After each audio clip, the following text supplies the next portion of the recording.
আজ আমি আপনাদের সাথে শেয়ার করব কিভাবে ফ্রিজ ছাড়া আম সংরক্ষণ করা যায় 2 বছর পর্যন্ত, যেটা কিন্তু স্বাদে গন্ধে থাকবে একই রকম।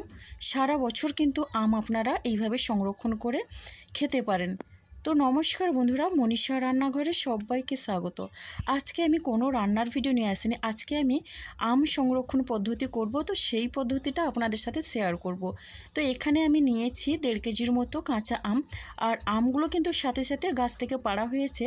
আমগুলো দেখেই বুঝতে পারছেন আমের গায়ে এখনও পর্যন্ত কিন্তু আঠা লেগে আছে। তো প্রথমেই এখানে দেখুন আমি জল নিয়ে নিচ্ছি একটা পাত্রে। এবার আমগুলো আমি ধুয়ে নেব। যদি এই পদ্ধতিতে আম সংরক্ষণ করে রাখেন বন্ধুরা, দেখবেন সারা বছর ধরে কিন্তু আপনারা কাঁচা আমের স্বাদটা উপভোগ করতে পারবেন। তো আমরা তো আমের আচার সংরক্ষণ করে রাখি, তো সেইভাবে কাঁচা আমের স্বাদটা সারা বছর পাওয়ার জন্য এই পদ্ধতিতে আম সংরক্ষণ করে রাখুন। এখানে কিন্তু আমি 2 রকম পদ্ধতিতে আম সংরক্ষণ করে দেখাবো আপনাদের।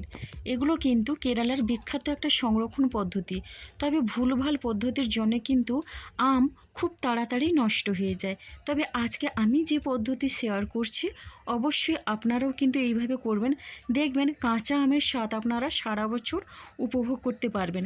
এভাবেই কিন্তু আমটাকে ধুয়ে নিচ্ছি। প্রত্যেকটা আম কিন্তু এইভাবে একটু হাত দিয়ে ঘষে ঘষে ধুয়ে নিতে হবে। আর এখানে কিন্তু আমার আমটা 1.5 কেজি পরিমাণের আছে। অর্ধেকটা আমি প্রথমেই ধুয়ে নেওয়ার পরে বাকিটা ছিল সেটাও ধুয়ে নিচ্ছি।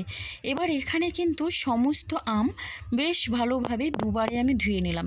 এবার দেখুন খুব সুন্দরভাবে কিন্তু এখানে ধুয়ে নিয়েছি। এবার ধুয়ে নেওয়ার পরে আবারও জল নিয়েছি ওই পাত্রে। এখন ধুয়ে রাখা আমটা আরও একবার ধুয়ে নেব। খুব সুন্দরভাবেই কিন্তু পরিষ্কার করে নিতে হবে আমটাকে প্রথমেই, যেহেতু আমি এটা সংরক্ষণ করে রাখবো। আমের মধ্যে কোনো রকমে কোনো ময়লা বা আঠা রাখা যাবে না। তো এইভাবে আমি আবারও জল পাল্টে ধুয়ে নিলাম সমস্ত আমগুলো। এবার আম ধোয়া হয়ে গেছে, এখন একটা কাপড়ের মধ্যে আমগুলো রেখে দিচ্ছি। আর সমস্ত আম কিন্তু খুব সুন্দরভাবেই এখানে মুছে শুকনো করে নিতে হবে। আমের গায়ে যেন কোনো রকমে জল না থাকে। আর এখানে কিন্তু আমি ছোট বড় দুটো আম কিন্তু মিশিয়ে নিয়েছি। তো বন্ধুরা, আমগুলোকে দেখুন এইভাবে ঘষে ঘষে পরিষ্কার করে নিতে হবে। তো এতে করে কিন্তু আমের গায়ে কোনো রকমের আঠা থাকার চান্স থাকবে না। এদিকে আমটাও খুব শুকনোভাবে পরিষ্কার হয়ে যাবে। দেখুন এখানে কিন্তু সমস্ত আম আমি বেশ ভালোভাবে মুছে নিয়েছি। আমের গায়ে কিন্তু কোনো রকমের জল লেগে নেই। প্রত্যেকটা আম কিন্তু আমি এখানে খুব সুন্দরভাবেই মুছে শুকনো করে নিয়েছি। এবার গ্যাসে একটা প্যান বসিয়ে দিয়েছি। এবার আমি এখানে প্যানের মধ্যে দিয়ে দিচ্ছি জল। তো প্রথমে জলটা কিন্তু একটু বেশি পরিমাণে দিতে হবে, কারণ আমের মধ্যে যেন জলটা বেশ ভালোভাবেই লাগে বা আমগুলো যেন জলের মধ্যে ডুবে থাকে। তো সেই রকম একটা আন্দাজ করে জলটা দিতে হবে। এবার আমি জলটা ফুটিয়ে নেব। তো তার আগে এখানে দিয়ে দিচ্ছি লবণ।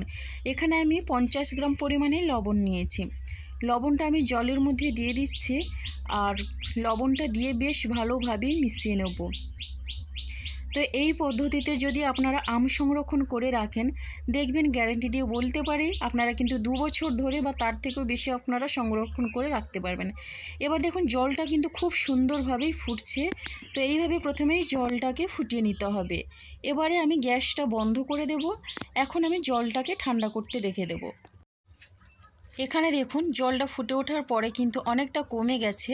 তো দাগটা দেখে বুঝতে পারছেন। এবারে দেখুন আমি এখানে নিয়েছি একটা কাঁচের জার।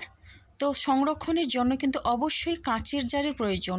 এখানে কোনো রকমের প্লাস্টিক জারের ব্যবহার করা যাবে না, তাহলে কিন্তু আম বেশি দিন ধরে ভালো থাকবে না। তো এই রকম একটা কাঁচের জার আমি নিয়েছি।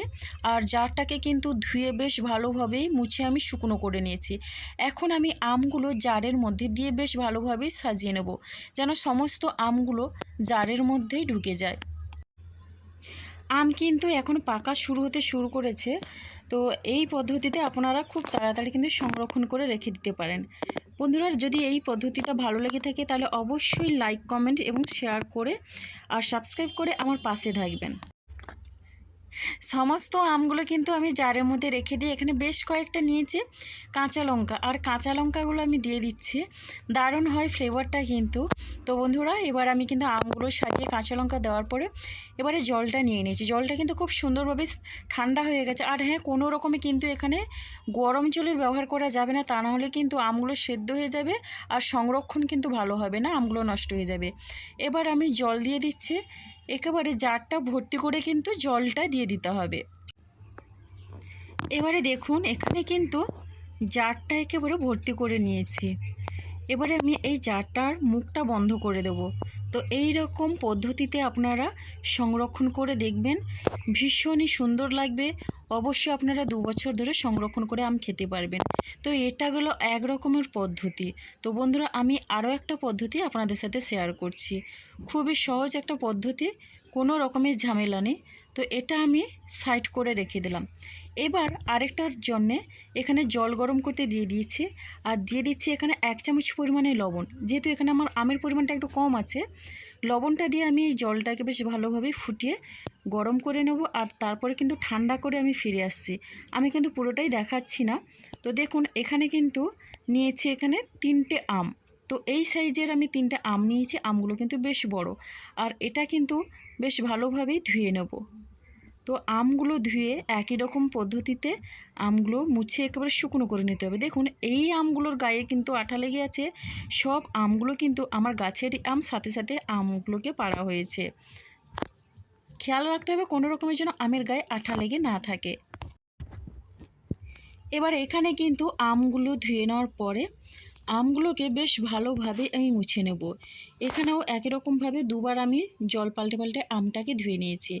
এবার একটা কাপড়ের মধ্যে দিয়ে আমটাকে এইভাবে মুছে একেবারে শুকনো করে নিতে হবে। তো দেখুন বন্ধুরা এখানে কিন্তু 3টে আম আমি নিয়েছি, আপনারা চাইলে কিন্তু এর থেকে বেশি বা কমও নিতে পারেন। তো আমার কিন্তু আম সংরক্ষণ করা যেহেতু আছে, তার জন্য আমি আমের পরিমাণটা কম নিয়েছি।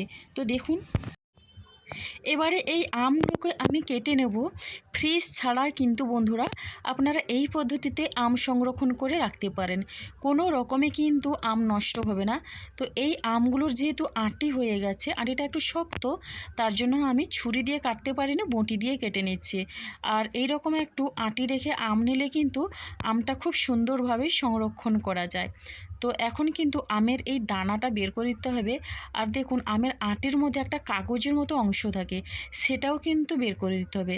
মোট কথা আমটাকে কিন্তু খুব সুন্দরভাবে পরিষ্কার করে নিতে হবে। এখানে আপনারা চাইলে আমের খোসাও ছাড়িয়ে নিতে পারেন, তবে খোসা থাকলে কিন্তু আমের গন্ধটা সারা বছর ধরে একই রকম থাকে। এখানে 3টে আম এইভাবে লম্বা লম্বা করে কেটে নিয়েছি।